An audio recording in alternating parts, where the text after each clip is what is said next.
नमस्कार, ज्योतिष परिपूर्ण किचनमध्ये आपलं खूप खूप स्वागत। आज आपण कैरीची डाळ कशी बनवायची ते पाहणार आहोत। चैत्र गौरीचा हळदी कुंकू आता सर्वांकडे चालू झालं असेल तर अशा वेळी आपण कैरीची डाळ हमखास बनवत असतो आणि आपल्या मैत्रिणींसोबत शेअर करत असतो। तर आता आपण बघणार आहोत की ही कैरीची डाळ झटपट कशी बनवायची ते। तर कैरीची डाळ किंवा डाळ कैरी बनवण्यासाठी आपण या ठिकाणी अर्धी वाटी हरभऱ्याची डाळ म्हणजे चणा डाळ भिजत घातलेली आहे। तर साधारणपणे 5 ते 6 तास आपण ही डाळ भिजवून घ्यायची। आता याच्यातलं पाणी काढून घेऊया, पाणी पूर्णपणे काढून घ्यायचं। आणि आता आपल्याला कैरी घ्यायची आहे, तर कैरी आपण तोतापुरीचीच घ्यायची, कारण तोतापुरीची कैरी ही कमी आंबट असते, त्यामुळे आपली डाळ कैरी ही जास्त आंबट होत नाही आणि त्याचसोबत आपल्याला जास्त साखरसुद्धा याच्यामध्ये घालण्याची गरज पडत नाही। तर या ठिकाणी पहा, आपण पूर्णपणे कैरीची साल काढून घेतलेली आहे। आता आपल्याला कैरी खिसून घ्यायची आहे। आता खिसणीने आपण संपूर्ण कैरी खिसून घेणार आहोत आणि याच्यातली कोय आपण काढून टाकून द्यायची आहे। तर पहा, संपूर्ण खिस आपला तयार आहे कैरीचा। त्याचबरोबर भिजलेली डाळसुद्धा आपली निथळून घेतलेली आहे, याच्यातलं पाणीही काढलेलं आहे संपूर्ण। तर आता आपण डाळ ही वाटून घ्यायची आहे। वाटण्यासाठी आपण पहिल्यांदा मिक्सरच्या भांड्यामध्ये संपूर्ण डाळ काढून घ्यायची आहे आणि यामध्ये अजिबात पाण्याचा जास्त अंश राहणार नाही याची काळजी घ्यायची, म्हणजे ही डाळ अगदी मोकळी तयार होते। आता यामध्ये आपण 1 चमचाभर अशी कैरी खिसलेली घालणार आहोत। तर वाटताना आपण यात खिसलेली कैरी घालायची आहे, म्हणजे की ज्यामुळे कैरीचा आंबटपणा हा डाळीला पूर्णपणे छान उतरला जातो। तर आता आपण यामध्ये पुढचे जिन्नस घालणार आहोत। तर चवीसाठी मीठ घालायचं आहे, अर्धा चमचा मीठ मी यामध्ये घातलेलं आहे।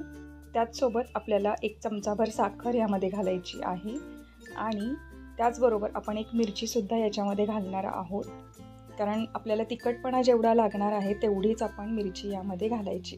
आणि आता आपण याला पल्स मोडवरती वाटून घेणार आहोत। अगदी बारीक आपल्याला वाटायचं नाही, थोडंसं जाडसर डाळ ठेवायची आहे। पहा, तर आपलं वाटण तयार आहे। आपण एका बाउलमध्ये काढून घेऊया।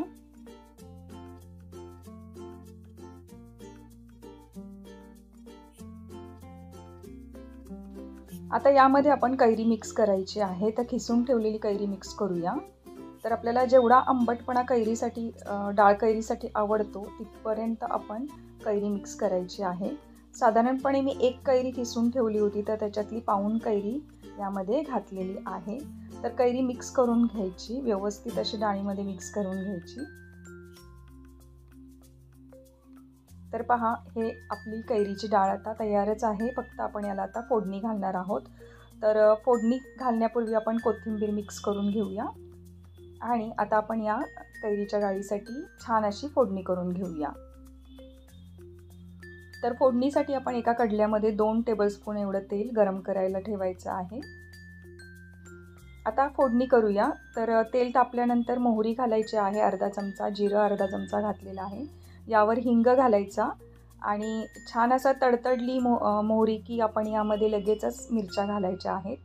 त्याचबरोबर थोडासा कढीपत्तासुद्धा घालायचा आहे। तर या ठिकाणी तुम्ही सांडगी मिरची जरी फोडणीला घातली तरीही चालेल। आता अर्धा चमचा आपण हळद घालून ही फोडणी छान मिक्स करून घ्यायची आणि गॅस बंद करूया आणि ही फोडणी गरमागरमच आपण आपल्या डाळीवरती ओतून घ्यायची आहे।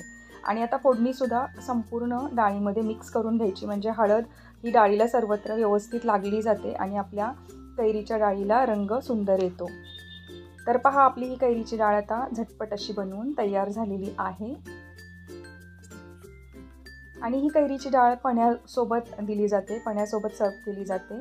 आणि चैत्रगौरीच्या हळदी कुंकवाला कैरीची डाळ आणि पन्ह हे हमखास असतं। तर खिरापत म्हणून ही वाटली जाते आणि अशीही आपण कोशिंबीर किंवा तोंडी लावणं म्हणून कधीही ताटामध्ये ही बनवून सर्व करू शकतो। उन्हाळ्यामध्ये तर खास आंबट गोड कैरीची डाळ खायला सर्वांनाच खूप आवडते। तर पहा, मी या ठिकाणी पण्यासोबत कैरीची डाळ सर्व केलेली आहे। पारंपरिक पद्धतीचं पन्ह कसं तयार करायचं याचा व्हिडिओसुद्धा मी ऑलरेडी अपलोड केलेला आहे, तो सुद्धा तुम्ही जरूर पहा। तर अशा प्रकारे झटपट होणारी कैरीची डाळ आपली आता तयार झालेली आहे आणि यावेळी चैत्रगौरीच्या हळदी कुंकवाला तुम्ही सुद्धा या प्रकारची कैरीची डाळ नक्की बनवून पहा। सोबतच तुमचे अनुभवसुद्धा मला शेअर करा। रेसिपी कशी वाटली हे कमेंट करून जरूर सांगा। आवडल्यास लाईक, शेअर आणि सबस्क्राईब करायला विसरू नका। तर भेटूया आपण नवीन सुंदरशी रेसिपी घेऊन पुढच्या व्हिडिओमध्ये। तोपर्यंत thank you for watching and bye bye.